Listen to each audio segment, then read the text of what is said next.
Hello, everyone. Today, I want to talk about something very important when you are learning English: confidence. Confidence is like a friend that helps you when you are scared to try something new. When you have confidence, you feel brave and ready to speak English, even if you make mistakes. Let me tell you about my friend Anna. Anna was very shy about speaking English. She always thought people would laugh at her if she said a word wrong. But she wanted to speak English because it was important for her job. So Anna decided to work on her confidence. One thing Anna did was talk to herself in front of the mirror. She would pretend she was having a conversation with someone. She said this helped her see how she looked when speaking and feel more confident. This method made her feel like she was already having real conversations. Anna also practiced deep breathing. Sometimes, when we are nervous, we forget to breathe properly. Before speaking English, Anna would take a deep breath in and then slowly breathe out. This made her feel more relaxed and ready to speak. Having small wins helped build Anna's confidence. The first time she ordered food in English at a restaurant, she felt very accomplished. It was a simple conversation, but it gave her the confidence to try more. Anna made mistakes while speaking English, but she learned not to worry about them too much. She understood that everyone makes mistakes when learning something new. These mistakes helped her learn and improve. I once read a quote that says, "Confidence comes not from always being right, but from not fearing to be wrong." This means it is okay to make mistakes. Each mistake is an opportunity to learn something new. Being around supportive friends helped Anna a lot. When she spoke English with others who were patient and understanding, her confidence grew. They encouraged her and corrected her gently, which helped her improve without feeling embarrassed. Another thing Anna did was positive self-talk. She would tell herself, "I can do this," or "I am good at learning." This kind of self-talk made her believe in her abilities and made her feel ready to speak English. Anna also set small goals for herself. Instead of trying to have a long conversation right away, she started with short sentences. As she became more comfortable, she gradually worked up to longer conversations. Listening was another technique. Anna listened to English podcasts and songs. Even if she didn't understand everything, she tried to catch words and phrases. This helped her feel more familiar with English. When Anna learned a new word, she used it in a sentence immediately. This helped her remember the word and feel more confident using it in real conversations. Anna enjoyed watching English movies with subtitles. This way, she could hear the language while seeing the words. It made learning more comprehensive and boosted her confidence when she recognized phrases she had learned. A key to building confidence is practice. Anna dedicated a little time every day to practice speaking. The more she spoke, the more natural it felt, and her confidence grew. Anna participated in a language exchange program. She met people from different countries, and they helped each other learn languages. Speaking English with new friends made her more comfortable using the language. Another thing that helped Anna was focusing on her progress. She compared herself to the past, not others. Seeing how much she improved over time made her feel confident and proud. Anna learned to embrace challenges. When something was difficult, she took it as a chance to improve. Each challenge overcame made her confidence stronger. Reading inspirational stories in English inspired Anna. Stories about others learning a new language motivated her to keep going, knowing that she could succeed too. Anna found joy in learning English. She picked topics she loved and learned vocabulary related to those topics. This kept her interested and confident in expressing herself. In stressful situations, Anna reminded herself to stay calm. If she didn't understand someone, she asked them to repeat. Realizing that it is okay to pause and clarify made her feel more confident in conversations. Confidence comes from within. Anna learned that believing in herself was the most important. She practiced a lot and celebrated her progress. Confidence is a journey, much like learning a language. Remember that it builds over time. Every step you take, even small ones, brings you closer to your goal. As you learn English, trust in your abilities. You can achieve great fluency with confidence, practice, and perseverance. Keep pushing forward with your learning journey. You will see your confidence growing stronger with each new word and conversation. So, hold your head high, speak proudly, and remember that you are capable of learning English and becoming confident in it. Keep practicing and believing in yourself. Reading books. I want to talk about a simple way to learn English, and it can also be fun. Reading books. Yes, reading books is great when you are learning a new language. You may ask, why should I read books when I can just listen or watch?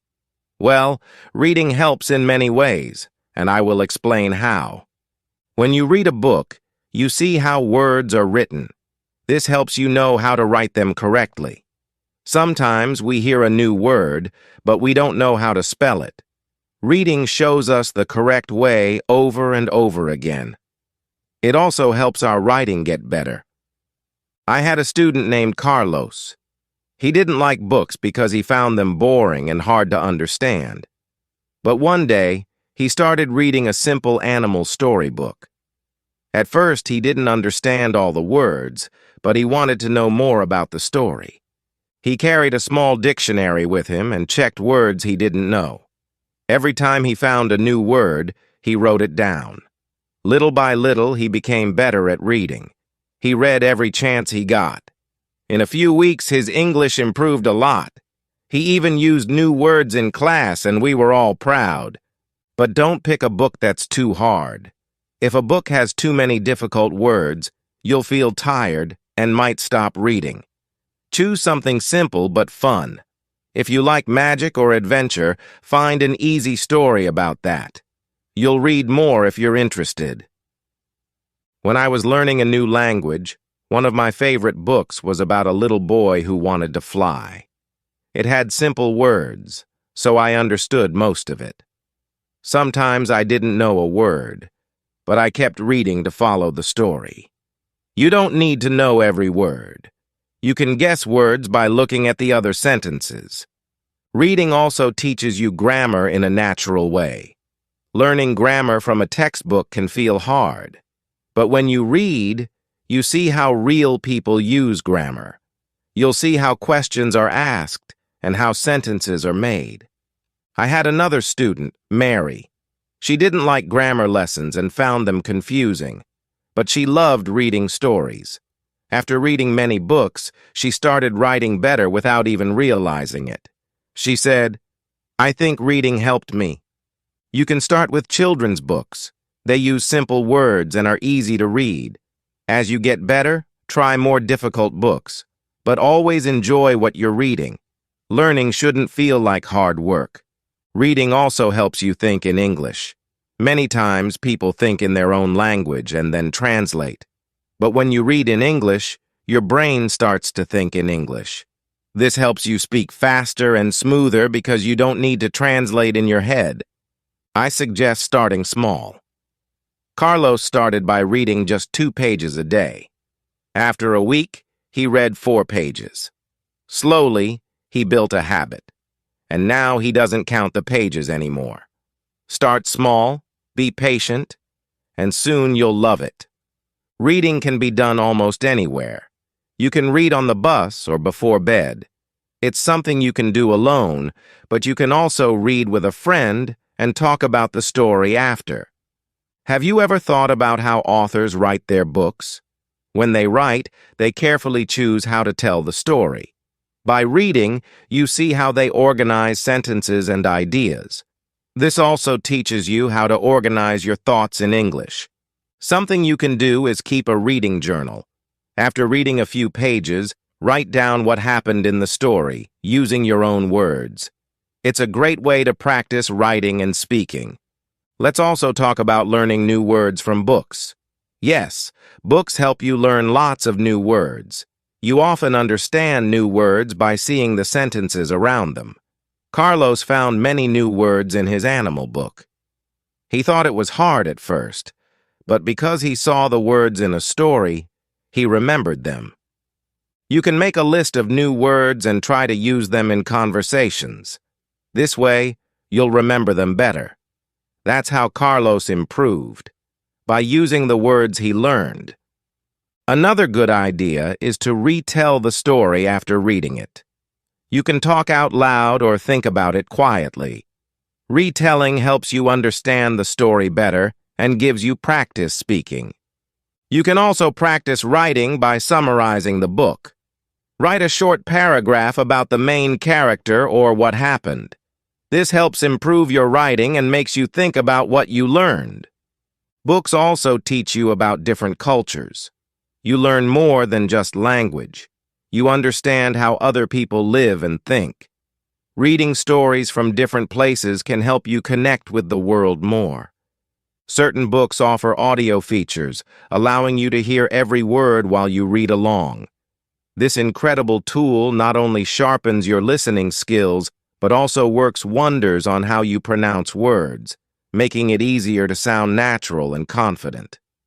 Listening as you read can be an exciting way to immerse yourself, and you may start noticing improvements sooner than you think.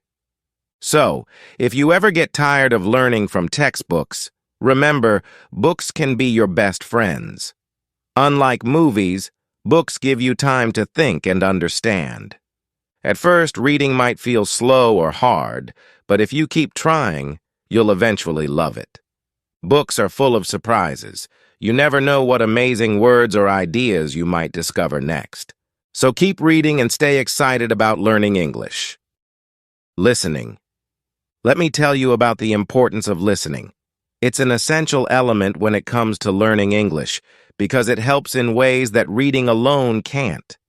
By listening, you get to hear how words are pronounced and how they naturally flow in everyday conversations. I had a student, Anna, who struggled with understanding fast English shows. She started with simple stories, where people spoke slowly. At first it was tough, but with practice, she began to understand more. Eventually she said, "Teacher, I understand better now." I explained that she was training her ears, and her brain was getting used to English sounds. Listening is like exercise. With daily practice, you improve. Start with simple things, and gradually try harder ones. Another student, Thomas, listened to the same story many times, and it got easier with each listen. Repetition helps your brain recognize new sounds. Some people think speaking is most important, but listening is essential. Like babies, you need to listen before you can speak well. Listening also teaches you new words, helping you guess meanings from context. A fun way to practice is by listening to things you enjoy. If you love music, try English songs. One friend learned a lot by singing along. If music isn't your thing, try short stories or beginner podcasts. Find something enjoyable so you'll want to practice. Another student, Denise, watched an English show with subtitles in her language, then switched to English subtitles, and eventually didn't need them. Start with something simple, like cartoons, and use subtitles if needed. You'll gradually rely on them less. Be patient. It's okay if you don't understand everything. Even catching a few words is progress. With practice, you'll improve. Listening also helps your speaking. You learn natural pronunciation and rhythm, making you sound more fluent. Try repeating phrases you hear to practice pronunciation. It doesn't need to be perfect. Just keep at it. English has tricky sounds, like the silent T in listening, which you learn by hearing it. Listening in real life is also helpful. If you know English speakers, listen to them. When I was learning a new language, I'd sit in cafes to listen to conversations. It was hard, but over time, I understood more. Cartoons and animated films are a great start because the language is simpler. If you miss a word, focus on the main idea and look it up later. Before bed, I'd listen to short stories. I'd close my eyes and focus on the words. Even if I fell asleep, it helped me. You could try this too. When you speak, take your time. Don't rush. It helps with clarity. The same goes for listening. If someone is too fast, ask them to slow down. The more you listen, the more confident you'll become. Soon, you'll feel comfortable joining English conversations. Listening connects you with the language and builds your fluency. So keep listening. It's a big step toward speaking English fluently. Consistency is key. Hi. Today, I'm excited to talk to you about something very, very important. I want to share with you why consistency and practice are so important when you are learning English or really anything in life.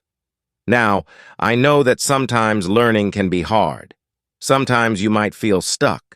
But let me tell you a little story about one of my students. Her name is Maria.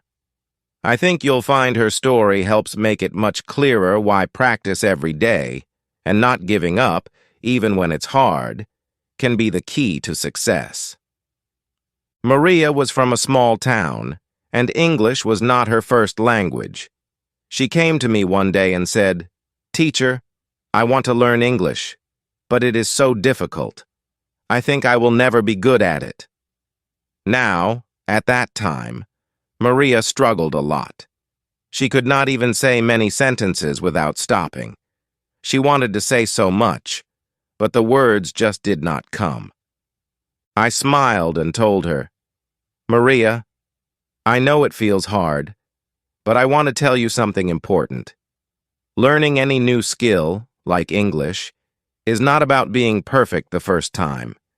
It's about practicing a little each day and not giving up. Even if it's only for a few minutes each day, I promise you, in time, it will get easier. You have to be consistent." Maria looked unsure, but she said she would try. So every day, Maria started coming to class. When she was home, she spent just 15 minutes each day going over some basic words. Slowly, she started understanding more. At first, she was nervous to speak. She did not want to make a mistake, but I told her not to worry. "It's okay to make mistakes, Maria. That's part of learning. The more mistakes you make, the more you learn." And guess what? After a few months, Maria was speaking much better. She noticed she could understand others more easily, and people could understand her. She was able to speak about her day, her family, and even her dreams. All because she did something important every single day. She practiced. Why was practicing every day important for her? Imagine learning to swim. If you only swim once a month, you forget what you learned, and it's like starting over each time. But if you swim often, your body starts to remember, and soon, you swim without thinking too much. Learning English is like swimming. Daily practice, even for a short time, helps your brain remember bit by bit. If you don't practice often, you forget easily. That's why 15 minutes a day is better than 2 hours once a week. It helps more in the long run and builds confidence gradually. Let me share an example. You may know Serena Williams, the famous tennis player. She didn't become great by playing tennis just sometimes. She practiced for hours every day, even when it was hard. She kept going, knowing practice would make her better, and it did. You see, the goal is not to be perfect right away. The goal is to get better and learn from practicing. That's why consistency matters. Even on days when you feel tired or when things seem challenging, doing just a little practice will keep you going in the right direction. Maria wasn't great in one day. It took her months, but she kept at it. Creating a routine can help you stay consistent. You can say, I'll learn new words for 20 minutes every morning, or I'll practice speaking every night. The more you stick to it, the easier it becomes, just like brushing your teeth. Soon, practicing English will feel natural and effortless as part of your day. Also, it's important to remember that practice doesn't always mean sitting with a book. You can practice speaking by talking to your friend. You can practice listening by watching a movie in English. You can even practice writing by keeping a small diary about your day. Practice can come in many forms. All that matters is that you keep doing it. Even when you are not in a classroom, learning doesn't stop. You learn when you try new things, when you talk to people, and when you make mistakes. Every mistake is a chance to grow. I always tell my students, if you're not making mistakes, you're not learning enough. It might sound strange, but it's true. Practice helps you see those mistakes and improve. Consistency makes the difficult things feel easier over time. At first, Maria felt like speaking English was like climbing a big mountain. But over time, the mountain became a small hill. Every step she took made it smaller. You might feel that right now, like English is a big, tall mountain. But the more you practice, the smaller and smaller it will get. I know daily practice can feel boring, and we all want to do fun things sometimes. But if you stay consistent now, you'll enjoy more later. Maria wanted to read, watch movies, and talk with friends in English. Once she practiced regularly, all of it became easier. So, the time you put in now will bring you success and joy later. I hope this talk helps you understand why practice and consistency are so important. Remember, every little effort adds up, and it puts you on the path to being great at English, just like Maria. Stay consistent and be patient with yourself. Don't worry about being perfect. Worry only about doing your best, little by little, every day.